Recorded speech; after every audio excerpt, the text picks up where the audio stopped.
welcome back. So yeah, we're doing this again. Round two. I kind of want to go into game plan a little bit. Like what am I trying to do? What am I trying to work on? Just kind of get it out and talk about it.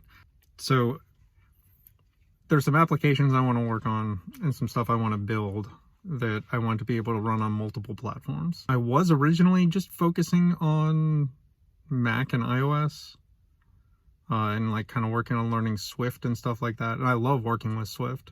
Swift UI is actually a lot of fun to program with. But as far as I know, that would limit everything to just Mac and iOS. Like I can't program something in Swift in Xcode and then compile it to Windows. There might be a way to do it for Android, but I don't know.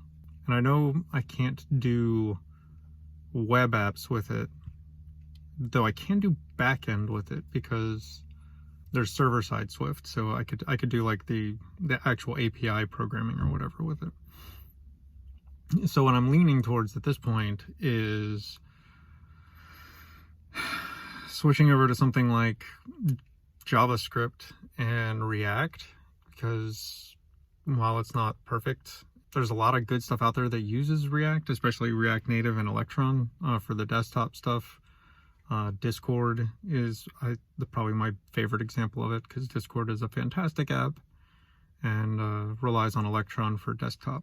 So if they can do all of that stuff with React, there's the stuff that I want to do, it's not going to be an issue. So there were some other contenders in there, mainly Unity and Godot of all things, because they can be cross-platform too, but I don't think for some of the stuff I want to do they would make as good of a choice, just because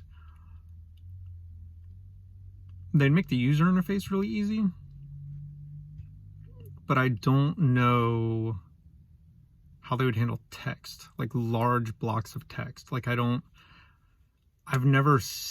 obviously Godot does handle text, because I think the Godot engine is basically done in Godot, as weird as that sounds. GDScript is pretty easy. It's a lot like Python. I need to mess with it some more. Like I really need to like dig down and see if there are even any like word processing libraries for it, because that's the thing. It's like if I'm making, eventually one of the things I want to do is like a writing app, so something like Scrivener or whatever. So if I'm working on Scrivener, is there anything in like the Godot's libraries that allows GDScript to handle and manipulate large chunks of text? Because that's a limitation that I would be pushing up against. And I know JavaScript can do that. And I mean, JSON is part of that whole thing, which is kind of databasing. Godot is actually an interesting possibility. Unity is also interesting, though that would be, I think, not very good memory-wise. It would be memory intensive. It would be hard to get stuff working right. And it would eat tons of RAM and just goes over the top on all kinds of stuff. So I don't know if that's a good choice. And the reason Unity is, would be in consideration is, I mean, Pokemon Go is in Unity. So, and like it's a very simple game, but like, and I've messed with a couple of music apps, like synthesizers that were done in Unity, and then ported to iPhone or whatever. So there's some interesting potential there. I don't think it's kind of like, okay, if we're going with engine examples and like game engine examples, people basically say that you don't make a 2D platformer in Unreal Engine.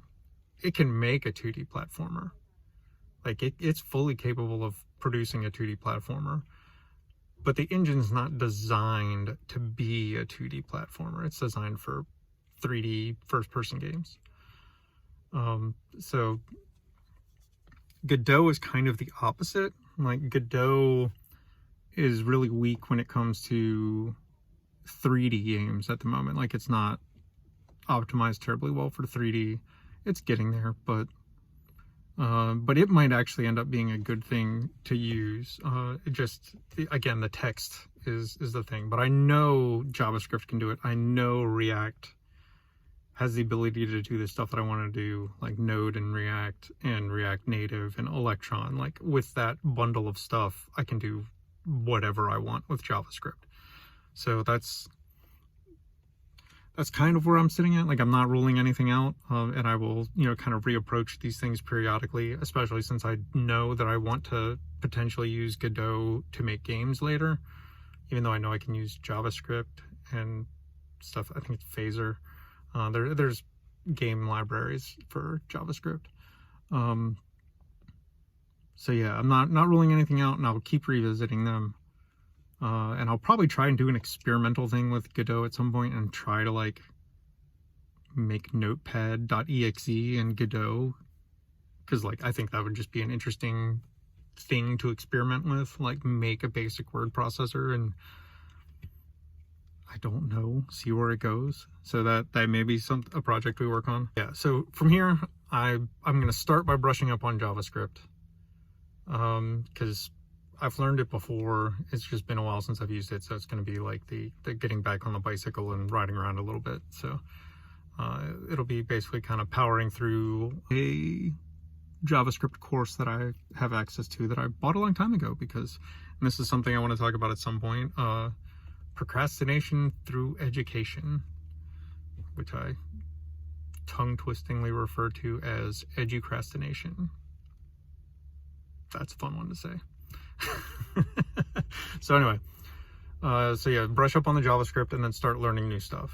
And as I'm learning the new stuff like React and Node that I haven't really messed with, my goal is to kind of like show periodic progress here. I know the minimum I want to do is like a progress update monthly of like showing what I've learned, where kind of the state of my code is at, where my projects are. Like once a month, I want to do here's the state of all of the things I'm working on. I kind of want to do this once a week. My goal is to kind of do a video a week, and it's going to bounce between some different stuff. I'm probably going to talk about, like, take a look at some of the stuff that I use, like physical tools, and discuss tools, and I've got some topics I want to eventually talk about. But yeah, I want to take kind of a Scrum process to this whole thing, where talk about the things I want to work on for the week, show off the results at the end of the week, in this case month, probably for a while.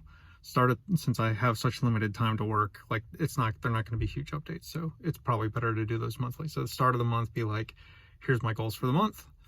End of the month, go, here's where we're at, here's what works, here's where we fell short, let's make a new prediction for the next month, and then start over again.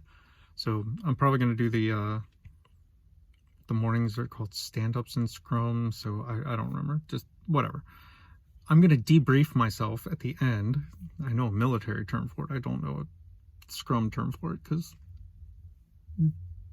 haven't been doing Scrum very long. Just kind of learning about it. So and the other possibility of where this works is doing live streams to mess around with new concepts and just practice stuff that I've learned to get better at using it and learning it. It's definitely an idea. It's definitely something worth pursuing. I do want to start live streaming more, so that may be something I do on the weekends at night. I've talked about maybe streaming in the morning and just like chilling with a cup of coffee and doing some work on some things. I want to have to take a look at that and kind of see how that would work out. But I know this is going to be like a messy time for the next few weeks, because it's almost Christmas/New Year's, and that means traveling, doing all the family stuff. It's going to be fun and exciting, and just a lot of distraction. So I don't know how much of the actual brushing up I'll get to do, but I'll try to get to do it. And we'll just kind of work from there. I'm bringing a crappy laptop with me. I need a text editor for JavaScript, and a web browser. So that stuff shouldn't be a big deal. It's just, sitting down and having the time to do stuff, because I don't know what we're going to be doing. I don't know how crazy things are going to be. Knowing me, I'll probably still wake up early in the morning, so that'll be a time to sit and do it. So that's kind of where we sit. So live streams will probably be here and Twitch. I'm thinking about messing with StreamYard, kind of seeing how it works. I definitely have a plan for a live streaming setup and how I want things to work that involves new equipment that I'm getting next month. So we'll see. I'll definitely let you know. And I'll dig into some of that stuff and kind of talk about how I want to use it and how I want things to go. So yeah, I think that does it for today.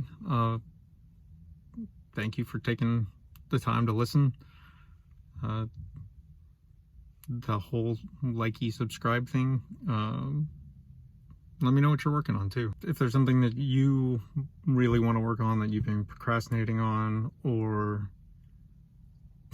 I don't know, you've been having a hard time finding the motivation, drop me a line in the comments and let's talk about it. You can also hit me up on Twitter at Chop the Viking. There's also a Twitter account specifically for this show, for lack of a better term, that is at Failing at Stuff. So let's go fail some more.